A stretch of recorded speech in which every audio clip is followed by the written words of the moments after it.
Hello out there in YouTube land. I'd like to make a short video about CPR and consequentialism. CPR is central pulmonary resuscitation, and I took a class in CPR yesterday. It was cool.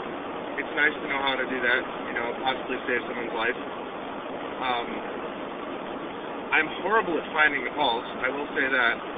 I don't know what it is, but, you practice on a mannequin, and it's okay that you didn't find a pulse on a mannequin. But I can't find a pulse, here, or in my wrist. It doesn't matter if I press hard or light or move the position around. I just don't feel anything. So, that sucks. But I got to thinking about, somebody asked a question in the class, in the CPR class, about whether you could be sued for doing CPR if someone, if something happened, like you bruised their ribs or you broke one of their ribs or whatever freak accident could occur. You gave them some disease you had, or you injured them while you were trying to save their life. And the answer from the instructor was kind of like, no, that would never happen. Because think about, the consequences of it, then nobody's going to want to do CPR on anybody and people will die. So, anyway, that's just the setup. So that got me to thinking about that actual trial and, the consideration that judge would have to be putting into his ruling, or the jury, as it were.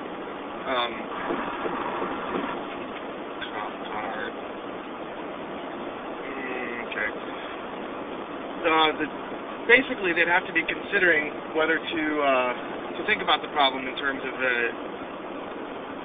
consequentialism. What would the consequence of it be? It's tempting to say that, you tried to do something and,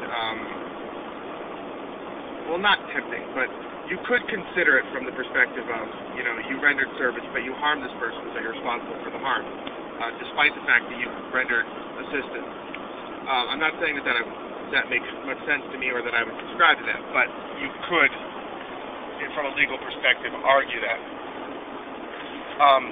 And what would get you out of arguing that is thinking of the consequences and thinking of the effect that would have on all the other people who come across strangers falling over, and they would be much less inclined to help them. So people basically would die. That's a consequence.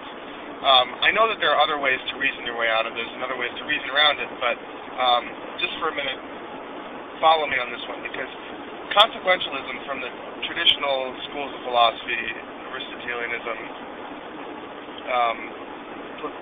Platonic thought, and much of Christian ethics, consequentialism is given a bad rap, as if saying, whatever the consequence is determines the goodness of the act, and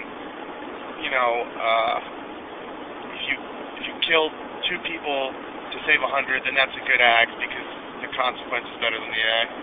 But I think that a lot of times that's just sort of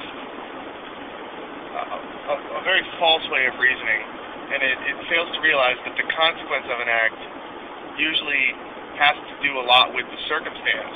It has to do a lot with the moral act, the moral character of the act itself, or whatever is in question, morally speaking. And in this case is a good example of it, because the fact that there would be other people who would be rendering assistance or not rendering assistance as a consequence of this ruling speaks to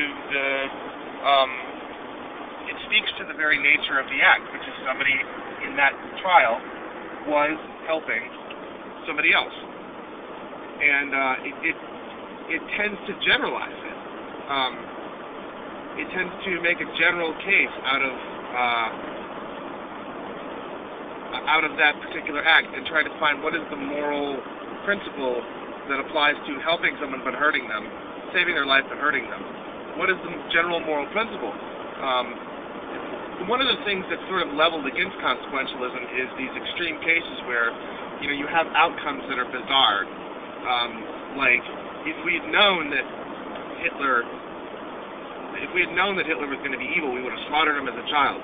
But we don't know these things, and precisely because we're looking at consequences as our guide for our action, we have to use general principles. We can't look at a kid and go, oh, he's going to turn into Hitler and kill him, because we have to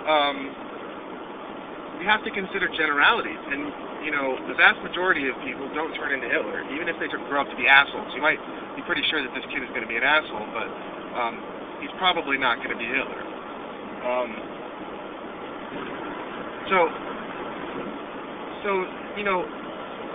It's precisely because consequentialism forces you to look at the future that you're dealing with an unknown.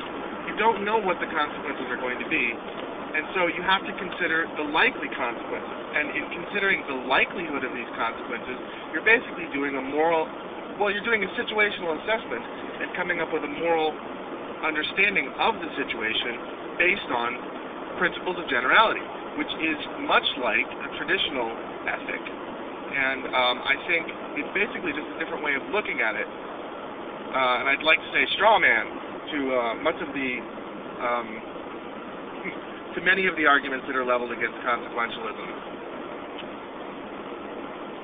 And they usually involve killing people. I guess you can make consequentialism very robust by just saying somebody dying is a very bad consequence. And let's look for other options. Just add one principle of let's not kill, and then consequentialism, and then you've got as robust a morality as ever there was. All right.